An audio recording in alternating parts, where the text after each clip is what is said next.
जय हिंद. मी Priya be the पीपलच्या आजच्या या भागामध्ये आपलं स्वागत करते. आज आपल्या सोबत आहेत मनस्वी प्रमोद पाटील, मीरा रोडच्या प्रभाग क्रमांक 15 क च्या यंगेस्ट कॉर्पोरेटर आहेत. तर चला त्यांचं स्वागत करूया आणि जाणून घेऊया त्यांचं मार्गदर्शन युवा नेतृत्वासाठी. जय हिंद. जन्म कुठे झाला आणि बालपण कसं होतं? माझा जन्म नेसरला झाला आणि माझं बालपण जे गेलं मोस्टली ते इथे मीरा भाईंदरमध्येच गेलं. ते साधंच होतं माझं बालपण, असं काही युनिक नव्हतं. Normal middle class family. I guess ह्याच गोष्टी यूथ कनेक्ट करतात. जेव्हा तुम्ही सामान्य परिवारामधून येता आणि तुम्ही एखाद्या उच्च पदावरती विराजमान होता, ह्या गोष्टी यूथ कनेक्ट करून त्या प्रकारे मार्गदर्शन त्यांना मिळू शकतं. पण जेव्हा आपण लहानपणाबद्दल बोलतोय, जसं मीरा भाईंदरमध्ये तुम्ही म्हणताय की तुमचं बालपण गेलं, आई वडिलांपैकी कोणाचा जास्त प्रभाव होता आपल्यावर? ऍक्च्युली 50-50 होता, कारण की आता मी माझ्या वडिलांसोबत काम करते, पण आईचा पण तेवढाच प्रभाव होता जेवढा वडिलांचा होता. म्हणजे आई वडील कसे दोन बॅलन्सिंग दोन काटे आहेत लाईफचे. तर वडील मला कसे प्रामाणिकपणाने काम करायला पाहिजे, कसं आपण कष्ट करून पुढे यायचं, हे म्हणजे मला शिकवतात. आणि आई कशी लोकांशी जुळून राहणं असं मला शिकवते. दोघांचे 50-50च गुण आहेत माझ्यामध्ये, आय गेस. आणि त्याच्याच वरती मला हे म्हणावं लागेल की मे बी लोकांबरोबर जे कम्युनिकेट करण्याचं एक संवाद करण्याची एक कला होती, त्याच्याचमुळे वयाच्या 21व्या वर्षी नगरसेविका आहात. हो. जर्नी कशी सुरू झाली, कसं सुरुवात कशी होती? मी जसं सांगितलं तुम्हाला, माझ्या वडिलांना आणि आईला सुद्धा म्हणजे समाजसेवाची खूप जास्तच हौस होती. त्यांना खूपच आवडायचं लोकांचे प्रॉब्लेम्स ऐकून त्याचं कसं आपण सोल्युशन करायचं, हे त्यांना म्हणजे समाजसेवा हे आमच्या घरात खूप जास्त महत्वाची होती. तर वडिलांसोबत हळूहळू मी येत गेली ऑफिसमध्ये, बघायची ज्येष्ठ नागरिकांना कसं ते मदत करतात, आपले आयुष्यमान भारत कार्ड कसे बनवायचे, वोटर आयडी कोणाची कशी बनवायची, त्यांच्या सोबत सोबत जुळून जुळून मलाही इंटरेस्ट आला. त्यानंतर मी पहिले पोलिंग बूथ वरती बसायची as a help ward member म्हणतात नाही ना? नाही, पोलिंग बूथ एजंट फक्त बोलतात बसायचं. पण मी त्यांची हेल्प करायची काही राहिलं इलेक्शनच्या टायमाला. त्यानंतर कोविड हिट झाला, त्याच्यानंतर लोकांमध्ये खूप जास्त एवढं महामारी येऊन गेलेली की लोकांना म्हणजे खूपच जास्त प्रॉब्लेम्स होत होते. तर पप्पांनी आणि मी मिळून म्हणजे असं सॅनिटायझर वाटप करणं, त्यांना हॉस्पिटल्सचे बेड अरेंजमेंट, ॲम्ब्युलन्स अरेंजमेंट, कोणाला सिलेंडरची कमी आहे ते पोचवायची जबाबदारी. त्यानंतर काही लोकांच्या भाजीपाल्यापासून तर त्यांना पैसे पोचवण्याची जबाबदारी माझ्या वडिलांनी घेतली आणि मी त्यांच्या सोबत सोबत जुळली. त्यांना बघता बघता कसं म्हणजे नंतर असं वाटायला लागलं की आपण फक्त ऐकतोच आहे, आपण याचं सोल्युशन पण करायला पाहिजे. वडिलांनी बोललं की तू पुढे जा. जेव्हा इलेक्शन मध्ये नॉमिनेशनची वेळ आली, हे एक्झॅक्टली कसं झालं? कारण की जेव्हा आपण इतके लहान असतो, खूप सारे परसेप्शन्स असतात, कधी डिमोटिवेशन आलं दरम्यान, तर कसं त्याला टॅकल केलं? म्हणजे वडील तर माझे नेहमीच म्हणजे असं खूप खूप घरात बघते की लोक बोलतात पोरींना एवढं पुढे जाऊ नये देत. आणि मी असं स्पेक्युलेशन नाही करत आहे, पण मी असं पाहिलंय म्हणून सांगते आहे. पण माझे वडील नेहमीपासून ऑपोजिटच होते त्याचे. म्हणजे लहानपणापासून तू कराटे कर, मिक्स मार्शल आर्ट्स कर. मी याच्यासाठी म्हणजे ट्रेंड पण आहे मिक्स मार्शल आर्ट्स मध्ये. हो, ते बोलायचे की असं नाही विचार करायचं, काही निगेटिव्ह विचार नाही करायचा. तर हे जेव्हा नॉमिनेशनचं पण होतं, वडिलांनी बोललं तू फॉर्म भर नॉमिनेशनचा. काय झालं, please you can try. Result तुझ्या हातात नाही, पण ट्राईंग तुझ्या हातात आहे. नक्की.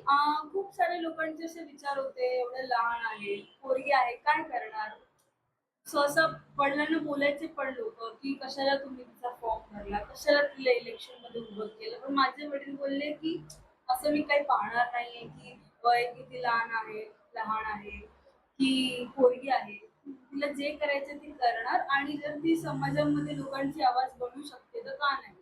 आणि मनस्वी, अपार्ट फ्रॉम इलेक्शन्स टू, कारण की आता जर्नी सुरू झाली आहे, कारण आणि खूप मोठा पल्ला आहे आपल्याला अचिव्हमेंटचा. याच्या आधी कधी डिप्रेशन आलं असेल, काय कोप अप मेकॅनिझम काय आहे? असं म्हणजे मी असं खूप खूप लोक रिलेट करत असणार याच्यामध्ये, की एक असा पॉइंट येतो लाईफ म्हणजे खूप जास्त आपण विचार करतो. डिप्रेशन पण काही लोकांना असं फेस करतात. मी एकदम जास्त डिप्रेसिंग लेवलवरती नव्हती, पण माझं पण मेंटल स्ट्रेस खूप होता मला. कारण की पण काम यामध्ये खूप असतं. नाही याच्या अगोदर ओके. जर्नीमध्ये तर माझे वडील माझे सपोर्ट करतच राहतात. तर आता मला हे करायला स्ट्रेसपेक्षा जास्त इच्छा आहे, आवड आहे, मजा येते करायला. तर याच्या अगोदर म्हणजे होतं कॉलेज लाईफ माझी अजूनही सुरू आहे. पण त्याच्या अगोदर थोडं लाईफमध्ये असे पॉइंट आले, की मी विचार करायचे, की काही करू नाही शकणार का मी? असं का होतंय? तर वडिलांनी तेच मला माझे वडील आणि आई कम्युनिकेशन इज द की लोकं बोलतात ना, नक्की. You should always talk to your parents regarding everything. आणि मला वाटतं की बिकॉज यू आर जस्ट 21 हां. आणि 21व्या वर्षामध्ये जेव्हा तुम्ही नगरसेवक बनता आणि त्याच्यामध्ये पण तुम्हाला असं वाटतं की आपण काही करू शकतो की नाही, हो. म्हणजे आत्ताची जनरेशन हे याला रिलेट करू शकेल की तुम्हाला असे विचार येणार, पण तुम्ही याला सावरून तुमच्या आयुष्यामध्ये खूप मोठ्या गोष्टी अचीव्ह करू शकता. You are one of the example for. Manasvi, how is your college? म्हणजे आता इंजिनिअरिंग करताय IT मध्ये, तर कसं बघता याच्याकडे तुम्ही? आय-टी हे खूप जास्तच डेव्हलपिंग सेक्टर आहे. म्हणजे आपले पी-एम जे माननीय नरेंद्र मोदीजी आहेत, त्यांनी सुद्धा म्हणजे एआय हे गुड मतलब एआय फॉर गुड हे सगळे असं स्कीम हे सगळे इनिशिएटिव्ह त्यांनी स्टार्ट आणि फ्री केले आहेत. कोर्सेस पण आहेत government. हो, ग्लोबल समिट्स वगैरे होतात. म्हणजे एआयचं खूप जास्तच महत्त्व आहे. म्हणजे टेक्नॉलॉजी ही खूप इम्पॉर्टंट आहे जगासाठी. हे पूर्ण जगाला माहिती आहे. तर त्याच फील्डमध्ये मी काम करते, तर मी खूपच जास्त शिक्षणही घेते.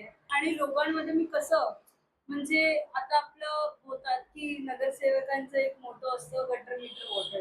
तर त्याच्या पलीकडेही पलीकडेच. म्हणजे काही मी यूथ डेव्हलपमेंटसाठी माझं विजन आहे, की त्या पलीकडेही मी यूथ डेव्हलपमेंटसाठी काही ना काही करायला पाहिजे. असं म्हणजे either it be skill development sessions, employment for the youth. म्हणजे या इनिशिएटिव्ह आहे माझा. हा विजन आहे, की मी काहीतरी या सेक्टरमध्येही करू. आणि हे हा खूप सुंदर विचार आहे. मनस्वी, आपण जेव्हा AI बद्दल वगैरे बोलतो, डेफिनेटली AI ही काळाची गरज आहे. पण त्यासोबत तुम्ही जर बघाल AI चे दुष्परिणाम पण खूप व्हायला लागले. मुलींसंदर्भात स्पेशली, तुम्ही मुलगी आहात म्हणून मी विचारतीये. तुम्हाला असं वाटतं की याच्यावरती आपण काही करू शकतो किंवा डेफिनेटली. काही? जेव्हा मी म्हणजे फर्स्ट इयरमध्ये होती, तेव्हा मी एक असंच आमचे प्रोजेक्ट्स असतात, तर मी बनवलेलं की Instagram किंवा सोशल मीडियावरती जे ट्रोलिंग कमेंट्स वगैरे येतात, ते ऑटोमॅटिक डिलीशन कसे करू शकतात. म्हणजे खूप निगेटिव्हिटी आहे. निगेटिव्ह इम्पॅक्ट तर खूपच जास्त आहे सोशल मीडियाचा. पण माझं असं विचार आहे की आपल्याला जास्तीत जास्त पॉझिटिव्ह आपले जे थॉट्स असतात ते लोकांपर्यंत पोहोचायला पाहिजे. आणि जे नवीन यूथ आहे, माझ्यासारखे जे माझ्या वयाचे लोक आहेत, ते चुकीचं इन्स्पिरेशन न घेता चांगले इन्स्पिरेशन घेऊन एआय फॉर गुड जसं इनिशिएटिव्ह मी सांगितलं, तो इनिशिएटिव्ह घेऊन जर प्रत्येक माणसाने काम केलं तर आपलं जग आपला जो देश आहे खूपच जास्त पुढे जाणार. आणि आपल्या देशामध्ये एवढे स्किलफुल पीपल आहेत म्हणजे काही ना काही करतात. एआयच्या थ्रू मतलब आय-आय-टीज, व्हेरियस आय-आय-टीज किती काही काही इनिशिएटिव्ह घेतात. पॉलिटिकल मी रिसेंटली एक माणसाचं वेबसाईट बघितलं.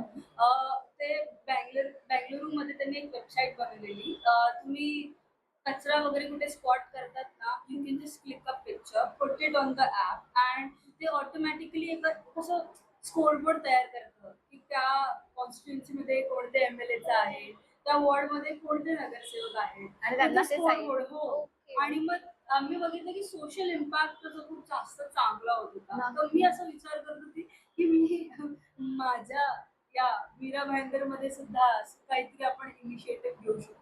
हे सगळं आपण असे क्रिएटिव्ह विचार केले ना, की म्हणजे आपण वॉटर रिझर्व्हर कसे नवीन-नवीन काही ना काही टेक्नॉलॉजी थ्रू आपण कसं काही नवीन इनिशिएटिव्ह घेऊ शकतो, काही नवीन इम्प्लिमेंटेशन करू शकतो, असा विचार करायचा. म्हणजे इट इज आणि व्हेरी हे खूप रिलेटेबल कसं होणार की मला वाटतं हा थोडासा फरक होतो. जसं ते बंगळुरूमध्ये कुठे कोणी केलेलं पाहिलं हो. आणि तुम्ही म्हणतात, की माझ्या वॉर्डमध्ये मला हे इम्प्लिमेंट करायचंय. हो. असे नगरसेवक आम्हाला हवी आहेत. जेव्हा जेन म्हणा किंवा आपण म्हणतो, की युथ नगरसेवक किंवा कोणी पण काम करणारे का हवेत? याच्यासाठीच. कारण की ते एनर्जीने फुल काम करू शकतात आणि ॲक्सेप्ट करू शकतात, की काय इम्प्रूव्हमेंट हवी आणि मी कसं ते करू शकते.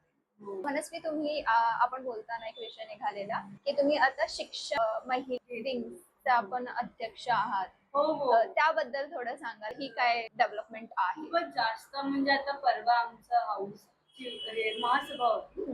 तर त्यामध्ये शिक्षण समितीचे जे सगळे मेंबर्स आहेत ते ठरले. त्याच्यात माझंही नाव आलं. Great. शिक्षण समितीची सदस्य झाली आहे मी नवनिर्वाचित.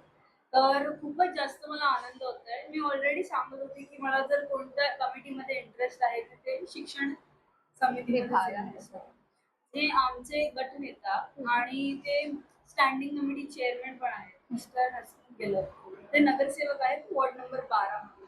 मी त्यांचं बोलणं वगैरे ऐकलं. त्यांच्याशी आम्ही बोललो. त्यांनी ना खूप छान-छान इनोव्हेटिव्ह वस्तू सांगितलेले, की आपण एज्युकेशन बद्दल, स्कूल्स बद्दल काय-काय करू शकतो. AR, VR एक्सपिरियन्स आपण कसे स्कूल्सला, गव्हर्नमेंट स्कूल्सला डिजिटलाइज करू शकतो. तर मी त्यांचं जेव्हा ऐकत होती ना, तर I could relate to it. माझं तेव्हापासूनच असं मनात होतं, की काही म्हणजे पूर्ण मीरा भाईंदरमध्ये मी एक-एक कसे नागरिकांना, कसे लहान-लहान पोरांना स्कूल्समध्ये कसं स्वतःचं काही इम्प्रूव्ह देऊ शकते. त्यांच्या इम्प्रूव्हमेंटसाठी मी काही काम करू शकते. अशी मला संधी भेटेल तर खूपच छान होणार आणि लकीली मला ती संधी भेटली. तर आता मी खूप एक्सायटेड आहे, की मी पुढे काय डेव्हलपमेंट करू शकते. त्यांचे जे प्रॉब्लेम्स असतील, मी कसे हाऊसमध्ये प्रेझेंट करू शकते. काही कन्सर्न्स राहिले, तर मी त्यांच्यासाठी आवाज बनू शकते. माझा वॉर्डच नाही तर फक्त पूर्ण आमच्या मीरा भाईंदरमध्ये जितके स्कूल्स आहेत, त्यांचे पण आवाज बनू शकते. तर मग खूपच आनंद झालाय मला. आणि आहे तुम्ही लोक स्वतः आता शिक्षणाच्या प्रोसेसमध्ये आहात. हो. तर तुम्हाला बेटर माहितीये की काय इम्प्रूव्हमेंट असायला पाहिजे. इव्हन तुमच्या कॉलेज लेवलवरती पण आणि स्कूलमध्ये पण. तुम्ही लोक जास्त व्यवस्थित रिकमेंडेशन देऊ शकता आणि जातीने लक्ष घालू शकता ह्या गोष्टींमध्ये. आपला पॉडकास्ट युवा नेतृत्वासाठी आहे. तुम्ही युवा नेतृत्वाकडे कसं पाहता? तुम्ही बिलीव्ह करता का की पॉलिटिक्स मध्ये युवा नेतृत्वाने येणं खूप महत्वाचं आहे? नक्कीच. डेफिनेटली पॉलिटिक्समध्ये आम्हाला यंग जनरेशन, युवा नेतृत्व तर पाहिजेच. कारण की आपण जर ग्राउंड लेव्हलवरती माझं पहिलं हे पॉइंट आहे, की आपल्याला जर काही करायचं आहे, तर आपल्याला फक्त क्रिटिसाइज करून काही चालणार नाही. आपल्याला ग्राउंड लेव्हलवरती ते वर्क करायला लागेल. आणि जर आपल्याला कारण की युवा जे आहेत ते पुढचं भविष्य आहे. जर ते पॉलिटिक्समध्ये आले, तर ते काहीतरी बेटर इम्प्लिमेंटेशन आणू शकतात. सगळ्यात पहिले तर ग्राउंड लेव्हलवरती आपल्याला युवांची जास्त गरज आहे. तर आपण युवा जे आहेत ते चेंज आणतात त्या सोसायटीमध्ये. They question each and everything. So we need someone who can question things to make the environment better, to make this country a better place to live.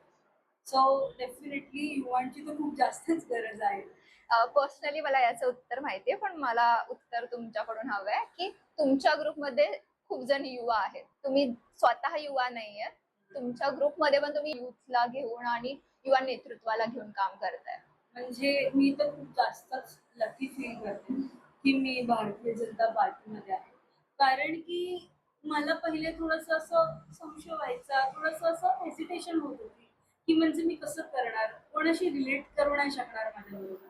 नंतर जेव्हा मला कळलं, की माझ्यासोबत म्हणजे 13 युवा आहेत माझ्यासोबत, ज्यांना तिकीट भेटलं आहे, त्यांना संधी भेटली आहे लढण्याची आणि या पदावर बसण्याची. तर माझ्यासोबत माझी खूपच छान मैत्रीण आहे. ते मानसी शर्मा करून आहेत. ते डबल ग्रॅज्युएट आहेत. BSc in botany, BSc in nursing. एक डॉक्टर भव्या शेट्टी पण आहेत. ते डेंटल डेंटल डॉक्टर आहेत आणि फॅशन डिझायनर सुद्धा आहेत. मी IT इंजिनियर आहे. आणि असे वेगळे-वेगळे लॉयर्स वगैरे असे वेगळे-वेगळे डिफरंट फील्डमध्ये लोकं आहेत आणि आम्ही जेव्हा बसतो, तर वी ऑल्वेज टॉक की आपण आपल्या ज्या वॉर्ड आहे, आपला मीरा भाईंदर आहे, त्याला कसं बेटर करू शकतो. आपण असं काय क्वेशन रेज करू शकतो, which is different from other people. आणि डेफिनेटली आमच्या पण अपेक्षा आहे की ज्यावेळेस तुम्ही सुरुवात केलात आणि याच्यानंतर नेक्स्ट इलेक्शन पर्यंत ह्याचे इम्प्रुव्हमेंट दिसतीलच, कारण की हो. त्या पद्धतीने विचार केले जातात. आपण युवा नेतृत्वाला काय मार्गदर्शन कराल ज्यांना इच्छा आहे पॉलिटिक्स मध्ये येण्याची? सर्वात प्रथम तर खूपच आम्हाला तर पर्सनली खूपच जास्त आनंद होणार की आमच्यासोबत नवीन लोक जुळणार. जे आहेत ते खूपच छान काम करतात, पण आपल्याला नवीन लोक पाहिजे जे क्वेश्चन करू शकतात, जे सोल्युशन आणू शकतात. Criticism is not the only answer. You should present a solution with your criticism. So सर्वात प्रथम तर मी तुम्हाला सांगितलं की ग्राउंड लेवलवरती पहिले आपल्याला काम करायला पाहिजे. समाज कल्याणच्या हितामध्ये तुम्ही कसं काम करणार हे महत्वाचे आहे.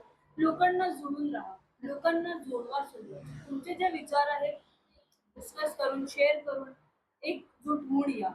तर आपण काही ना काही पुढे आपल्याला यश नक्कीच भेटणार. सो लोकांना जुळवून घेऊन काम करणं, यू आर सेइंग की ह्या गोष्टी लक्षात ठेवल्या पाहिजे कोणालाही राजकारणात यायचं असेल तर. हो. आपण सोशल मीडियाला कसं पाहता? राजकारणामध्ये सोशल मीडिया किती महत्वाचा आहे?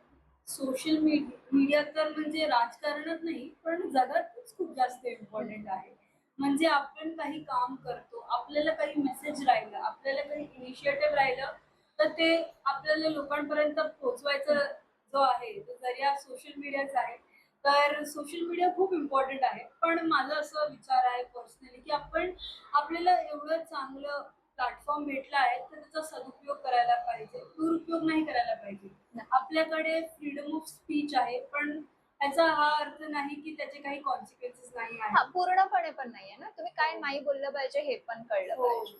म्हणजे फेक ट्रोलिंग, तुम्ही लोकांचे एआय इमेजेस बनवून त्यांचं कॅरेक्टर जे डिफेमेशन, आपण बोलतो. त्यांच्यावरती किती त्यांच्या माइंडला किती जास्त निगेटिव्ह इम्पॅक्ट पडू शकतो. कोणी किती लेव्हलवरती ते सहन करू शकतं, तेही विचार करून आपण बोलायला पाहिजे. क्रिटिसिझम वरती रोकटोक नाही, पण तुम्ही काय बोलताय ते पण बघा आणि तुम्ही ते कॉन्सिक्वेन्सेस फेस करणार. म्हणजे तुम्हाला असं नको वाटायला की तुम्ही काही करणार आणि तुम्ही निघून जाणार. त्याचे कॉन्सिक्वेन्सेस फेस करायला पण तुम्हाला तयार राहायला पाहिजे. लोकांचं जे माइंडसेट आहे ते कसं आहे, कोणाचं कसं वर्क करतं, कोणाचं नाही. मी तुम्हाला सांगितलं, तुम्ही मला प्रश्न विचारला डिप्रेशन वगैरे. हो. तर माझ्या हिशोबाने सोशल मीडियाच्या थ्रू मला तर असे काहीतरी सेशन्स वगैरे ठेवायचे आहे, ज्याच्यामध्ये लोकांचे मेंटल हेल्थ बद्दल बोलायचं, की त्यांचं मेंटल हेल्थ कसं आहे, काय आहे. असे वेगळे session, IT development session, skill development session मी माझ्या या 5 वर्षांमध्ये हे सगळ्यांचं अरेंजमेंट करून माझ्या छान आहे. याच्यात वॉर्डामध्ये काम करणार आहे. युवा नेतृत्वामध्ये तुम्हाला काय वाटतं की ह्या 3 गोष्टी असायलाच पाहिजे? कौशल्य, फॉर एक्झाम्पल भाषण, संवाद म्हणा, किंवा तुम्ही एक म्हणालातच की संवाद करण्याची कला असायला पाहिजे, तुम्हाला लोकांना जुळवून घेता आलं पाहिजे. हो. तर असे अ, काय 3 स्किल असावेत? आपण प्रामाणिकपणा, पेशन्स राहायलाच पाहिजे. संयम हे नेहमीच आपल्याला पुढे घेऊन जातो. जर आपल्याला रिझल्ट्स फटाफट पाहिजे असतील, तर आपलंच नुकसान होणार. तर संयम, प्रामाणिकपणा आणि मी जसं सांगितलं लोकांना जुळवून ठेवा आणि तुम्हाला यश नक्कीच भेटेल. ग्रेट. अशी 3 पुस्तकं जे तुम्ही सुचवाल की युवांनी किंवा जनरली सगळ्यांनी वाचायला पाहिजे, जी तुमची फेव्हरेट आहे? जे पुस्तकं खूप प्रभावी पडले आहेत, तर ते आहेत the power of the subconscious mind, Joseph मोर्फीचं. मी एपीजे अब्दुल कलामांचं विंग्स ऑफ फायर पण वाचलेलं आहे. खूप सुंदर चॉईस आहे ऍक्च्युली ती. आणि लोकव्यवहार हे पण छान पुस्तक आहे.